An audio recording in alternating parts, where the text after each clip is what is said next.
बदलेगा छपरा मांझी भाग्य विधाता में आपका स्वागत है। इस वक्त हम लोग मांझी विधानसभा के दाऊदपुर के बंगड़ा गांव के बिंटोलिया में है और यहाँ पे आज हम लोग मिलने आए हैं जन स्वराज के नेता है मुन्ना भवानी जी। और आज वो यहाँ पे एक मीटिंग कर रहे हैं, लोगों से बातचीत कर रहे हैं, जन स्वराज के बारे में प्रचार कर रहे हैं। उनसे हम लोग जानने का प्रयास करेंगे कि मांझी में स्थिति क्या है और कैसे मांझी में बदलाव हो सकता है। मुन्ना जी, क्या मांझी की स्थिति है? मांझी क्या कह रहा है? आप लोग तो लगातार जनसंपर्क में मीटिंग में गाँव मांझी विकास से बहुत दूर है, बहुत दूर है विकास। तो मारपीट किया है पूरा किसान का जीवन तो इतना बदहाल है मांझी में कि पूछिए मत। आज स्थिति ये है कि यहाँ किसान बता रहे हैं, हम लोग तो घूम रहे हैं गाँव में, बता रहे हैं लोग खाद लेने के लिए अंगूठा लगाइए, आधार कार्ड दीजिए तब आपको खाद मिलेगा। वो उसमें भी खाद नहीं मिल रहा है। तो हमारा तो बिहार किसानों का देश है और यहाँ किसानों के साथ ये हाल है। उन्नत बीज का व्यवस्था नहीं है, स्कूल में शिक्षा का कोई व्यवस्था नहीं है, हॉस्पिटल में इलाज नहीं है, डॉक्टर लोग रेफर कर रहे हैं। ये हालत है हम लोगों के बिहार की।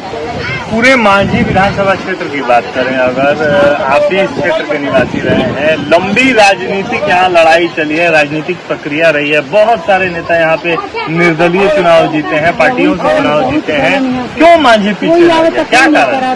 दो ध्रुव पे राजनीति हुआ है मांझी। जातिवाद के ध्रुव पे एक ने काम किया और दूसरा धर्मवाद पे किया।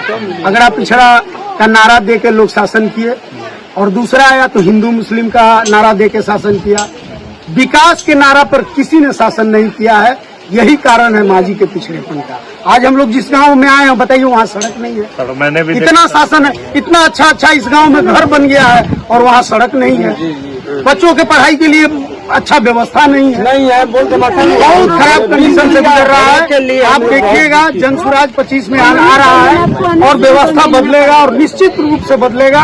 हमारे यहाँ जो विद्यालय में खिचड़ी परोसा जा रहा है वहाँ विश्व स्तरीय शिक्षा की व्यवस्था जन स्वराज करेगी गरीब के बच्चों के लिए। और सरकारी विद्यालय में बच्चे पढ़ के इंजीनियर, डॉक्टर और साइंटिस्ट गरीब के बच्चे बनेंगे। दूध में जन स्वराज अपना स्थान कैसे बनाएगा?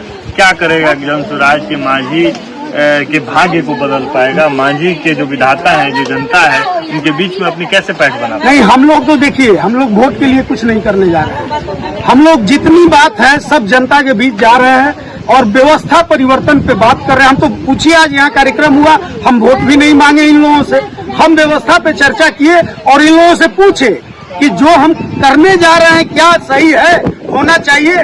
तो ये लोग हमको समर्थन दिए दोनों हाथ उठा के कि आपका काम एकदम सही है, हम आपके साथ, जन स्वराज के साथ हम लोग रहेंगे, तन मन धन के साथ। हम लोग मुर्गा भात की राजनीति में इस बार नहीं पड़ने वाले हैं। सत्ता परिवर्तन की लड़ाई नहीं है, व्यवस्था परिवर्तन की लड़ाई है। जो व्यवस्थाएं हैं मांझी में, एक बढ़िया हॉस्पिटल नहीं है, लोगों को एकमा जाना पड़ता है या तो लोगों को छपरा जाना पड़ता है। दाऊदपुर में भी उतनी अच्छी व्यवस्था नहीं है और बाहर की सड़कें तो ठीक है लेकिन अंदर की सड़कों को मैंने देखा है काफी हालत खराब है। यहाँ के लोगों की तो कनेक्टिविटी ही नहीं है। बरसात के दिनों में मुझे लगता है कि काफी ऐसे बहुत सारे गाँव हैं तो जो बेसिक व्यवस्था है मांझी में वो भी नहीं बन पाई है। उस पर क्या कहना चाहिए? देखिए, व्यवस्था में कोई परेशानी नहीं है। चुटकी बजा के यहाँ के समस्या का समाधान होगा।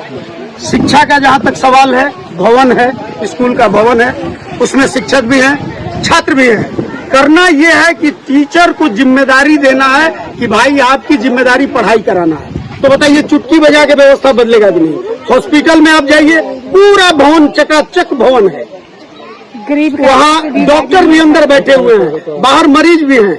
जिम्मेदारी कराना है डॉक्टरों को कि आपको रेफर नहीं करना। अगर आप MBBS डॉक्टर हैं, अगर रेफर करते हैं तो फिर सामने आपको बताना पड़ेगा कौन सा डिजीज आपको मिल गया कि आपने रेफर किया। सिर्फ इतना हो जाएगा, इलाज होने लगेगा। नहीं है, यहाँ के नेता लोग जिम्मेदार बन जाएं और वो अगर जिम्मेदार बन गए तो निश्चित रूप से डॉक्टर जिम्मेदार हो जाएंगे, शिक्षक जिम्मेदार हो जाएंगे और पढ़ाई होने लगेगा, इलाज होने लगेगा, कृषि का, किसानों का जीवन उन्नत हो जाएगा और हमारा विकास हो जाएगा। वर्तमान मांझी की राजनीति किस दिशा की ओर ले जा रही है और आप लोग उसमें क्या परिवर्तन कर रहे हैं? हम लोग तो एकदम, आप तो बोले एकदम अक्खड़ भाषा में हम लोग व्यवस्था की चर्चा जनता से कर रहे हैं जाके गांव पे, और जनता हम लोगों के साथ सहमत है। उनका जातिवाद का, धर्मवाद का मुर्गा भातवाद का नारा इस बार नहीं चलेगा। गरीब से गरीब लोग भी हम लोगों के साथ हो रहे हैं कि आप व्यवस्था बदलिए, हम आपके साथ हैं। नया बिहार निश्चित रूप से 25 में बनेगा। लास्ट टॉपिक आपसे डिस्कस करें। मांझी की राजनीति को जातीय वैमनस्यता में झुकने की बड़ी गहरी साजिश हुई थी कुछ दिनों पहले। क्या उस साजिश से मांझी उबर पाएगा? उबर गया, भाग्य से उबर गया, भाग्य से उबर गया, किसी के प्रयास से नहीं। चुनाव आ रहा है, वहाँ तो व्यवस्था किया गया था दो जाति को आपस में लड़ाने का, और वैसे जाति को आग में झोंका जा रहा था कि आग बहुत बड़ा होता, बहुत गहरा आग होता, लेकिन भाग्य से वो लड़ाई बच गया। तो मांझी के जनता को इस बात को समझना चाहिए। मैं पूर्व में भी कह चुका हूं कि जातिवाद की राजनीति करके आसानी से ये लोग सत्तासीन हो रहे हैं। इन लोगों को भगाना पड़ेगा अपने क्षेत्र से, और जन स्वराज आ गया है जाति धर्म के से अलग विकास का नारा देके, और मांझी को स्थापित कराएगा बिहार के मानचित्र पर। एक बार बोल दीजिए, मांझी भाग्य विधाता, बोलेगा छपरा बदलेगा छपरा। मांझी भाग्य विधाता, बोलेगा छपरा और बदलेगा छपरा।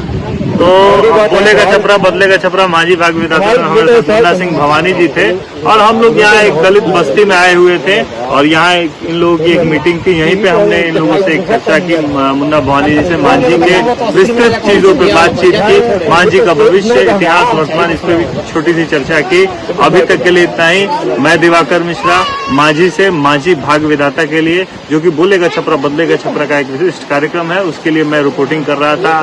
कैसी लगी ये रिपोर्ट आप कमेंट सेक्शन में जरूर बताइएगा। इस वीडियो को लाइक, फॉलो, शेयर और सब्सक्राइब जरूर कीजिएगा। अगर मांझी को बदलना चाहते हैं, छपरा को बदलना चाहते हैं, तो बोलना ही पड़ेगा। जैसे कि यहाँ सब लोग उपस्थित थे और बोल रहे थे, वीडियो में हम भी आपको वो चीजें दिखाएंगे। आगे और भी चर्चा करेंगे मांझी के जन स्वराज के नेताओं से, भाजपा के नेताओं से, कम्युनिस्ट पार्टी के नेताओं से, जितने भी सामाजिक और राजनीतिक नेताओं से चर्चा करेंगे कि आखिर मांझी में विकास जो है पीछे क्यों है, और अगर पीछे है तो उसको कैसे आगे ले जाया जा सकता है। अभी तक के लिए इतना ही, धन्यवाद।